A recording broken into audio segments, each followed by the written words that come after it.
Hello, everyone. How are you? Today has been kind of a crazy day when we're talking about Facebook stuff.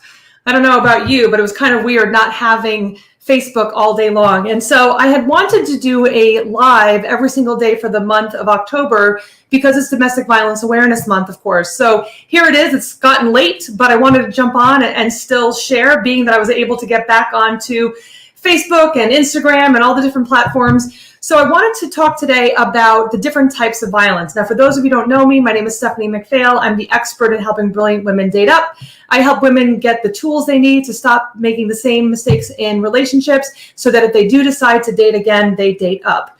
So being that it's day 4 of National Domestic Violence Awareness Month, and the whole idea of this month is to shed light on what domestic violence is, I figured that today I could jump on and talk about the different forms of violence, because a lot of us, when we're in these toxic relationships, we start kind of putting things to the side and ignoring things that are going on. Sometimes we don't want to admit that they're as bad as they are. And sometimes we've just gotten so used to it that we don't even see it as abuse anymore. We don't even realize that it's abusive anymore.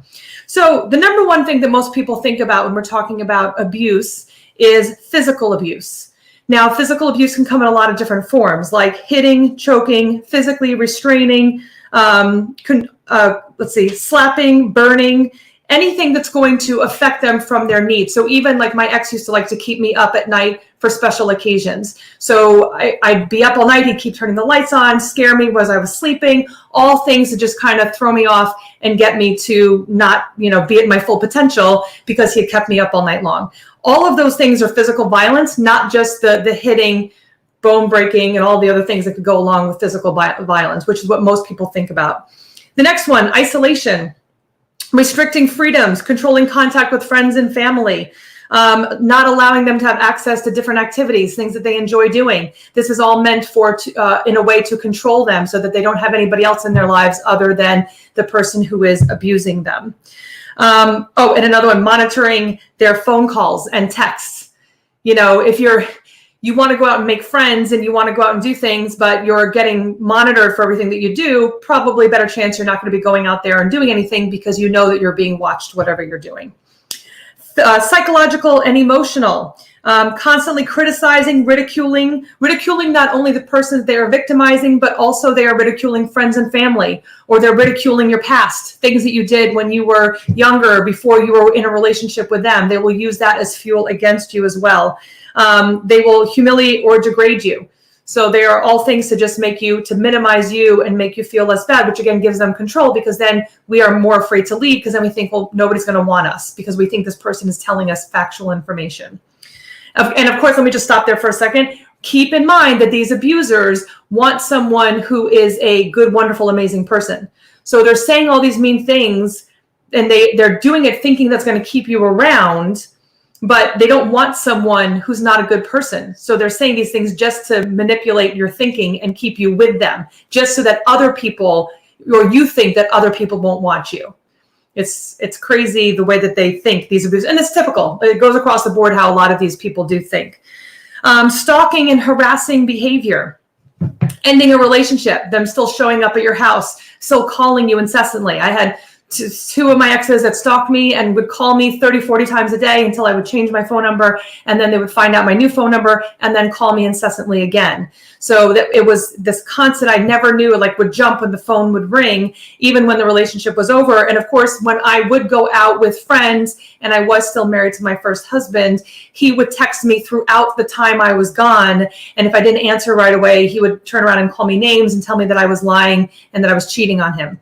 So I had to keep going out, almost became not fun. Well, totally didn't become fun, because I'd be constantly looking at my cell phone, worrying that I was going to miss a message. Like if I left my phone in the car by mistake, I'd hear it the whole next day. It'd be a whole big, huge fight. Threats and intimidation. Threatening to harm the person, threatening to harm kids, threatening to harm the family, threatening to call authorities on maybe a health status, or maybe something that you're going through. My ex knew that I had a DWI and would threaten to call whoever he could think of to try to get me in trouble. Or he would tell me that you would never find my body in the swamps of New Jersey. So those kinds of threatening things that obviously after a while, especially, someone that we love saying this, it's very intimidating and makes us afraid to leave.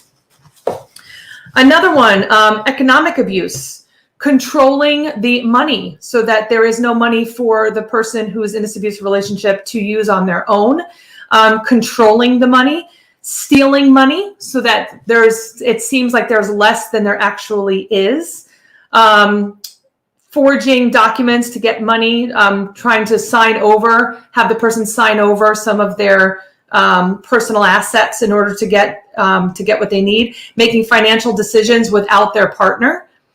So just deciding like, hey, I'm going to purchase a new home, a new car, a new boat, whatever it is. And then I'm going to make you feel bad when you get angry with me for not discussing it with you. They like to turn things around. I remember my first long-term relationship. I was crying every day because we didn't have enough money to pay our bills. And then we had the same bank account. And one day I just saw the bank, the name of the bank. I opened it up and there were thousands of dollars in there. And I looked at the name and it wasn't me. It was my boyfriend at the time. And when I came to him and said, hey, what was this? He said, oh, I was saving up for a quad. And I was like, wait, what? I'm crying literally every single day and you're saving up for a quad? That's an example of economic abuse, knowing that I was worried about paying bills and he was saving up for a quad. The next one, sexual harassment or sexual abuse. So this would be, criticizing someone for their sexual performance, criticizing them for what they look like, trying to force unwanted sexual acts on the person or giving them a hard time for not wanting to perform these unwanted sexual acts.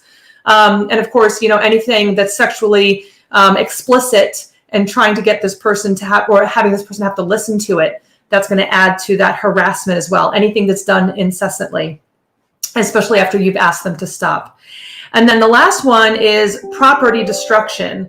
So breaking furniture, punching walls. I remember how often I had walls, holes punched around my body. Furniture being thrown around, dishes being thrown around, anything that was there to grab that was thrown. We had a chair once that he got mad at Thanksgiving, threw the chair and it actually scratched the floor. So there was a big gouge in the floor. So all of those things are all considered abusive, and it's considered property destruction is abusive. And I really didn't think that those things were. I didn't think that all of those things were actual abuse. I didn't realize. And again, because I'd gone into survival mode, so I was not aware, or I didn't want to think that all of those things were so abusive. So hopefully this helps. If this helped you, give me your thoughts, your takeaways from watching this live. I appreciate it. I will be going live again tomorrow and talking about another perspective when it comes to abuse for Domestic Violence Awareness Month. Thank you, everybody, for tuning in. And don't forget, if you are stuck in a cycle of toxic relationships, remember, it does not just have to be physically abusive. And I don't want people, and I hope that as we go through this over the next month, that we realize that everyone's abuse is separate from other people's. We don't want anyone comparing someone's abuse or minimizing our own because we don't think it's as bad as somebody else's. So if toxic relationship is the word that I use, because it's not always thought of as abuse, a lot of these things that we're dealing with. So if you are in a cycle of toxic relationships where this is not the first unhealthy relationship that you've been in and you're tired of the cycle and want to make changes, please comment the word help and someone will come or will reach out to you directly so that we can see what it would look like to work together. So thank you so much. Hopefully this was helpful. If you are watching this as a replay, make sure that you still ask questions. You can always tag me if you'd like to hear a response from me directly. But thank you so much, everybody, for tuning in. It was great hanging out with you, and I will see you tomorrow. Welcome back to Facebook and Instagram land. Hopefully everybody was okay with the weird day without it. It was like back to being a teenager when we didn't have internet the way we have it now. All right, everybody. See you tomorrow.